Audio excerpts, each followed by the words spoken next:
Welcome to the first grade ELAR SLAR curriculum preview for the third 6 weeks. Let's take a look at the reading expectations for this unit. We want kids at the satisfactory level at text level F. If they're at an E, that means that we really need some daily intervention and having some extra time with those kids. Want kids to be really at level G, that'd be a great thing. This is listed in your unit overview. I hope you have it in front of you, as well as the planning guide, the calendar. So as we go through, you might be jotting down some of the things you might want to do. I'm not going to read this to you, but it just shows you the expectations for Unit 3. One of the things I want us to do as reading teachers, you have so much to do, but it's so important that we understand if we want kids to be at a level F, what does that look like? So out of the continuum, I've taken the level F. So let's take a look. On this side, it shows you at a level F, what does the text look like? Because at each different level, the Fountas and Pinnell levels, each text takes on a different characteristic. So here are some of the things about what a level F has. On the other side of this T-chart is what are the characteristics if a child is at a level F? What are the things that those kids will be doing? So this kind of gives you an idea of what are the skills that you are actually looking for at that guided reading table as you make sure that we are at a level F. So that's just a pretty helpful thing right there. The other skills that we want to do at first grade is recognize when meaning breaks down and self-correct. This particular skill is we can model this in a focused lesson, but we need to really make sure that we are looking as we conference with kids at that guided reading table.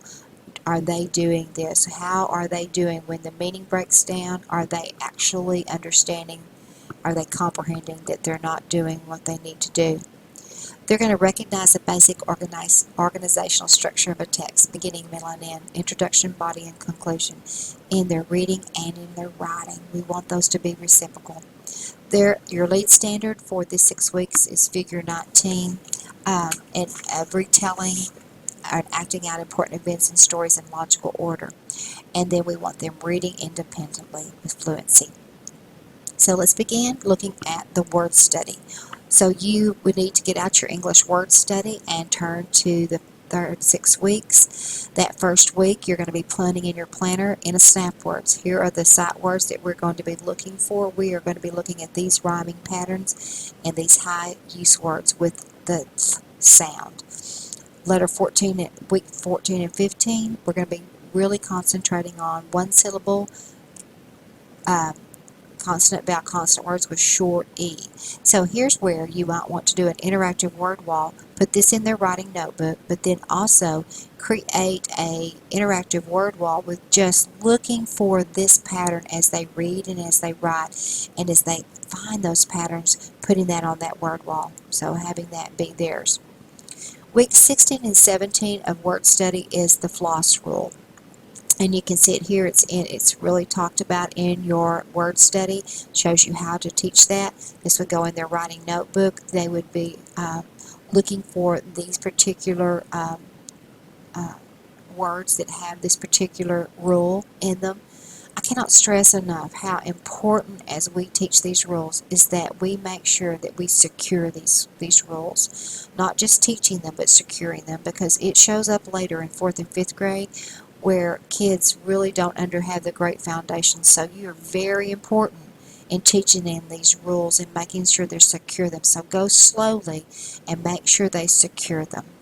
Then you're going to spend the last part of that week reviewing first semester concepts and sight words and making sure that kids have secured those particular things before we move into the second semester. So that's looking at your spelling.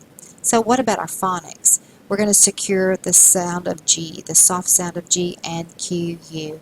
Here's some places to get it. Fountas and Pinnell, the letter sound. Lesson 21, that's a great one for G. It kind of gives you some ideas about how to teach that, and then from that focus lesson, moving that into a workstation. When I taught the QU lesson, I always taught my kids, you never write Q without U. And then so that's a great rule to put in there. You might do the same thing as you did with the short E-words. You might make a interactive word wall where kids are finding words that begin with QU. You want to brainstorm on that focus lessons about QU words and have the kids write them on whiteboards and repeat, never write Q without you as they write them and then as they're reading them. Then make a page in their writing handbook for QU words. So that'd be great. Um, Another phonics is BISD expected to secure long vowel patterns. Your Fountains of Pinnell lessons 12 through 15 in that resource is great. And also Treasures Unit 3 has lessons on each one of those if you want to use those lessons to secure that long vowel pattern. We're going to pick up consonant digraphs. Fountains of Pinnell has one, and letter sound 17. And then in Treasures Unit 3, Mass has a lesson on consonant digraphs. You're going to be looking at compound words, and this is a great lesson that I found. This is the book, If You Were a Compound Word. You'd introduce this book, and you would create an anchor chart, which talked about what compounds words are, and you would talk to kids about what they are. Then, as your lesson goes on, you would create a T-chart. And then in the first chart, you would find a word within, you would already have these self-selected before your lesson and say, here's some words that were in our story. So in the first column, you put the word, and the second column, you do the meaning. You go back through the book and self-select them, and then once the words are written in the word column, you model for students how you divide the word into its two parts and use its parts to help determine the meaning of the word, which will be added to the second column. So this is a great lesson that you could do with kids, and then they could even do this in their independent reading if they come across words that are compound words, and putting the word in, and can they determine what the meaning is, and if not, can they go back into their text and do that. So it's a great way to teach compound words. Grammar, you're going to be teaching adverbs and transition words. When you look at our standard, it says understand and use the following parts of speech in reading, writing, and speaking. So as you introduce adverbs, I would just find some great sentences, like take 2 or 3 sentences out of a mentor text that show an adverb and show how to use adverbs. And for a whole week, or 2 maybe, even just concentrate on just having them say, what do you notice about these sentences? And really talk about the purpose of why the author used the adverbs. And as they look at those sentences, then make a list of what adverbs are. You see how this one is how often, where, when, what type of adverbs, when you would use those. And then in partners, right before you go off to write, you would maybe have them try to write sentences together using adverbs. So you're seeing, can they use adverbs correctly? In their speaking, can they give you a sentence that has an adverb, and why would they use that? You just don't use them because you say put an adverb in every sentence. What's the purpose of them? Same way with transition words. Find sentences that are stories, maybe short stories that have transition words, and ask, why do you think the author used these stories? What was the purpose? It's not enough just to have a lesson on transition words. You've got to show them how they work in text. Same thing with punctuation. Academic vocabulary. Here are the academic vocabulary for Unit 3 in English and in Spanish, taken from Lead Forward. We know we want to teach these in the context so they understand what these words mean. So in our focus lessons, to be able to secure that lead standard of Figure 19E of being able to retell, one of your great things, and if you look in your unit overview and you will turn to the first part where it starts talking about your focus lessons, that would be on page 7, I believe. Actually, page 6. One of the great things you have in this this whole curriculum is Treasure in My Hand. Treasure in My Hand is going to teach them about how to look at a text and get beginning, middle, and end. But you're going to have to model it for them. So get out the Treasure in My Hand out of the Norma Jackson resources and teach them Treasure in My Hand. Then model that with stories like My Apron and Kitten's First Moon, and showing them using the planner about how Eric Carle and Kevin Hinks used that and modeled using Treasure in My Hand document, the planner, to show them how to do that. Other great stories in your treasures would be Unit 2, The Little Red Hen, Beth and Van, Unit 3, On My Way to School. So Treasure in My Hand is a great way to do that. Another way to teach beginning, middle, and end is also to is to use your 3 kinds of thinking and close reading and looking at it. On page 7 of your unit overview, there is a very in-depth way of looking and doing order events with 3 kinds of thinking. So be sure and read that and use that in your focus lessons, because that's a real rich piece in your unit overview this time. You also want to do 14C, informational text. They're expected to retell the order of events in a story, referring to the words and the illustrations. So using informational text, still use Treasure in My Hand or 3 kinds of thinking to show kids how you do that. Treasure 4, Unit 4, has a great lesson story to do that with. You're going to be doing procedural text. They're expected to follow written multi-step directions with picture clues. No better way to involve your science here. Science investigations out of your STEM scopes. Use those to show kids, having them with text they can read, text that they are looking at. Sometimes I think it's great to read mentor texts that show like how to carve a pumpkin or whatever, but kids got to be able to read the text. So find things that they can read to do that with. You're going to continue to use poetry, but this time you're going to really be talking about alliteration, and your Sing a Song of Poetry resource is a great resource for that. Independent reading response, tic-tac-toe. You've already modeled Treasure in My Hand with them, so it goes right straight into a workstation of when they're listening to a story or they're reading a story, for them to fill out the hand planner this time. So taking what they've seen you do in focus lesson right straight into their practice. So that's a great one. Media literacy, they're expected to identify techniques used in media like sounds and graphics. What better way to show them a video or show them something, a movie trailer, and how did sound affect this? How did the producer use the sound, and what did it make you feel like? Where the Wild Things Are is a great one. That website and things like that, something they know, to see how did the media make that story different. You're really all into guided reading now. You have your groups. I really highly suggest that you're using the templates from Jan Richardson. This is the link to get the latest, greatest ones for her. It breaks it step by step. Here are the chapters that you would read about early guided reading to help you to really secure that beginning, during, and after. You have day 1 and it shows you the things that you do with kids. You just choose one, and then on day 2, what you go through, learning to do that order. The key thing that I want you to really include is that guided writing piece, because in first grade that's so important for them to have that connection between their reading and their writing. You're going to be using the resources, your guided reading level libraries, your reading A to Z level books, and now that you have RAS Kids, the kids will be on their RAS Kids in workstations. Just a great way to practice that skill. So let's talk about writing. We need to be at stage 5. Once again, this is on page 10. I'm not going to read it to you, but it can show you what the reading expectations are, so you can pause the video and look at what they are. The only thing that I'd say that is different is that we're going to do a friendly letter this time, and really concentrate on using sight words and spelling those sight words, holding them accountable for the sight words and the spelling words and the rules that you have taught them so far. So let's look at our lead standard. Our lead standard is students are expected to write brief stories that include a beginning, middle, and end at a stage 5 in development of ideas and in the conventions. Also, their partner standard is they're going to be writing about brief compositions, about topics of interest. That's a list, or doing things in a logical sequence of what they've read. In the writing process, how do you get them there?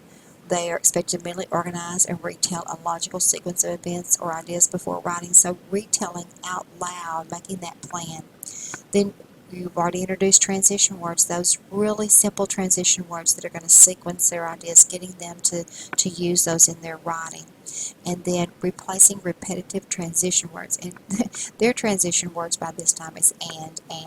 So getting them to understand to replace and use a different word is usually where you're at in first grade at this time. And then when they're editing, routinely proofing to make sure ideas are expressed in complete sentences. That's very important. And once again, you see your conventions down here that you are to put into place. So let's take a look at what our focus lessons would look like. So I'm back on page 6 on the right hand side. You're going to continue to reinforce via gap stopper, but you're going to shift the focus instruction, want students to know the steps of the writing process. You want it to be that they are always in the process of problem solving about their writing. They're making sure that their readers can understand what they're trying to say. So that means they have to go back and reread, and are you making sense about what you wrote? And does my reader know everything that I need to know? That you need to be thinking about your reader, not just about you. And so using a gap stopper is so important. The other thing that you really need to explicitly teach this is the components of a simple sentence. And on your overview on page 6, it shows you specifically how to do that. So I would give kids a lot of time with the who and what and did what. Maybe doing where you did a lesson on this and then give them sentence strips that have subject and predicates on it and see if they can make sense of who did what and did what. And then maybe actually writing complete sentences together. So, modeling sentences. On the top of page 7, I really want to emphasize about reinforcing and monitoring stop to teach proofreading. Our kids, when we get to 3rd and 4th grade, they still don't know how the importance of revision and editing. So you are, once again, very important to us. You want to model, they want to model, as you can see here, you want to model the first word that is always capitalized and there's a period at the end, but we have to make sure that they have a complete thought. So this 6 weeks you're really working on making complete sentences. Now here's the fun thing that you can do with the kids is introducing the friendly letter, and there's lots of great ways to introduce that. I always love the Jolly Postman, but there's so many great lessons, so many books out there about writing letters. Also, you can make the letter be very with a purpose. They might be wanting to write the principal about something that the school needs or something like that. You want to do a lot of reading about letters, why we write letters. One of the great lessons is the days the crayon quit, and then the kids, you could do a close read with that in close reading, and then in the writing, then you could bring that into the writing about write a friendly letter to your, being your favorite crayon and telling why you're quitting. You know, that would be a great lesson and a lot of fun. So you can have a lot of fun with the friendly letter. Once again, stop procedure. Making kids, first graders understand that everything adds something that everything adds something to make the message clear. That gap stopper, going back, what does my reader need to know? So when we do the S, mentally organize and retell a logical sequence of events this 6 weeks. Use familiar sequence words at a stage 5. Overhaul, replace repetitive transition words to increase the flow and to make sure that you have written incomplete sentences. As you end the writing workshop, I want you to think about the conferencing. Our conferencing looks a little bit different because you're walking around with a clipboard with every student's name. Here's the things you're looking for. Strategies you're taking students trying in their writing. What are they doing in their writing? Effective habits. Are they capitalizing? Are they doing periods? Are they putting spaces between their words? Are they, all those things. Are they using being a great speller? Are they using letter sound knowledge to attempt challenging words? And problem solving. Are they using the word wall? Are they checking for their words? Are they using gap stopper? Are they going back to say, does this make sense? So those are the things you're looking for. And then you can base your focus lessons on the things you don't see in their writing, and then also in the celebrations. Remember, reflection time is always important. always reflect in reading and in writing workshop on what they're doing and show things that they're doing well and the smart moves they're making in reading and in writing. But also, during the last week of the unit, really set aside and use how are you growing as a reader and how are you growing as a writer to really have them look at where they are and where they need to go. Very important part of the process. Just want to thank you for watching the previews. I appreciate you taking the time to do the discussions so that I can get feedback. I appreciate that. I loved watching you discuss last time, and I was impressed how you some of you actually read what others said and made notes on theirs and discussed them. That's what this is all about. We want to consider the elementary coordinators. We want to invite you to curriculum, collaborate, and create our C3. We're going to be sending out dates soon. That's a time where you come to see us, where you can have all your question answers, and you can have us basically one-on-one sometimes, but we want to really invite you to come to that. But thank you for watching the preview. Just let us know what we can do to help you make sure that you use your coaches, and happy planning.